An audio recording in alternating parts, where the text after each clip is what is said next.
Bom, gente, essa história aconteceu há muitos anos atrás, tipo, bastante tempo mesmo, quando eu ainda era uma criança. Hoje eu me lembro dessa história com bastante tristeza, sabe? Porque a minha mãe sofreu muito.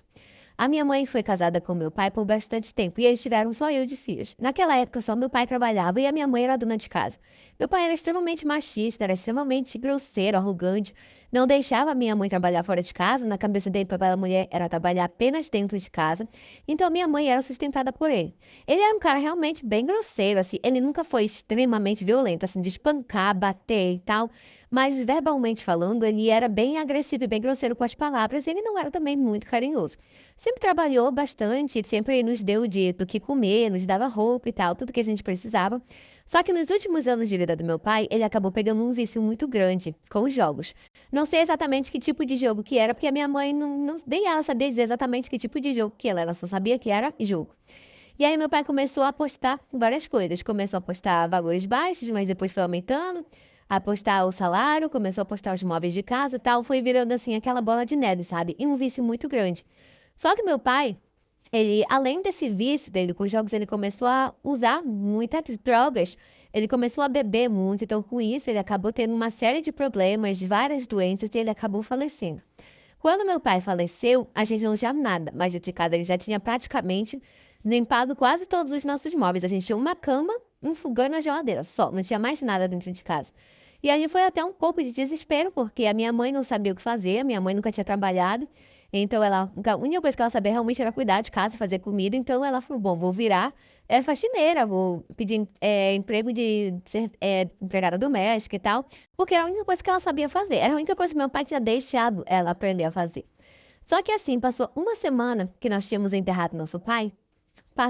Chegou na verdade na nossa casa um grupo de homens cobrando uma dívida do meu pai, falando que meu pai tinha deixado a casa para pagamento de dívida, que ele tinha uma dívida altíssima e tal. E naquela época, coitada, eu era uma criança, não podia fazer muita coisa. A minha mãe era uma pessoa que não sabia de lei, não sabia de direito, não sabia de nada. E para completar, esses caras que chegaram na nossa casa eram todos mancarados, estavam todos armados e tal. É claro que a minha mãe fez aquele escândalo, não, era a casa dela. Inclusive, essa casa era a casa que os pais da minha mãe tinham deixado para ela. E a minha mãe fez um escândalo, né? Brigou, não, é a minha casa, é a minha casa. Só que na hora que ela viu, né, que eles estavam armados e eles começaram a ameaçar ela e a me ameaçar, a minha mãe deixou, a minha mãe cedeu. Então eles expulsaram a gente da nossa casa, não deixaram a gente levar nossa cama, nosso do nada, não deixaram nem a gente levar as nossas roupas, eles só queriam que nós fôssemos embora, senão eles iam nos matar ali mesmo. E eu, uma criança que não entendia nada, minha mãe morrendo de medo, teve que aceitar.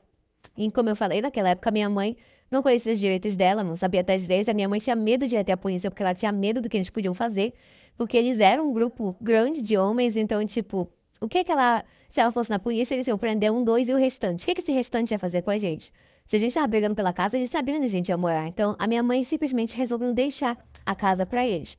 E aí, a partir desse dia, a gente passou a morar na casa de uma outra tia nossa, que na verdade era tia da minha mãe, que ela era ela era irmã da mãe da minha mãe. E aí ela que nos ajudou muito também, já era uma senhora de idade, morava sozinha com o marido, mas ela nos ajudou e nos apoiou muito naquela época. Eu continuei estudando, a minha mãe começou a fazer serviços fora, né, de doméstica e tudo. E a nossa casa foi dominada por esses homens. Depois de um tempo, eles começaram a abrir essa casa assim para fazer ponto de drogas, sabe? As pessoas iam lá para vender, pegar, distribuir. Realmente virou um ponto de drogas ali e a gente simplesmente viu a nossa casa acontecer isso. Depois de uns anos, a minha mãe acabou falecendo também. Minha mãe nunca teve acesso à saúde, então meu pai não deixava. Então ela também desenvolveu algumas doenças que foi meio que impossível de curar e ela acabou falecendo. Os meus tios, depois de um tempo, faleceram também. E eu fiquei sozinha. Fiquei, inclusive, com a casa dos meus tios porque eles não tinham filhos. Então meio que acabou ficando ali pra mim. Só que como era no mesmo bairro da nossa antiga casa, depois de grande que eu entendi melhor, eu acabei vendendo e me mudando. Hoje eu já sou casada, tenho a minha família e tudo. Lembro da minha mãe com muito carinho, ela foi maravilhosa, mas todas as vezes que eu lembro do que o meu pai fez, me bate uma raiva tão grande, porque ele botou a vida da minha mãe e a minha em risco, ele simplesmente nos deixou na rua, porque foi o que aconteceu, nos botaram na rua e é uma casa que era da minha mãe. E hoje, inclusive, a casa tá até abandonada, tá toda destruída, mas, enfim, não tenho nem vontade de reaver essa casa. Não sei se ainda teria algum direito. Hoje em dia, não sei como funciona, mas na verdade é uma coisa que eu prefiro deixar pra lá, prefiro esquecer. E eu tenho a minha vida, já segui pra cá e é isso que importa. Só lamento não poder ter feito mais pela minha mãe. Infelizmente, naquela época eu era uma criança e eu realmente não podia fazer mais, não entendia. mais do que, né, naquela época.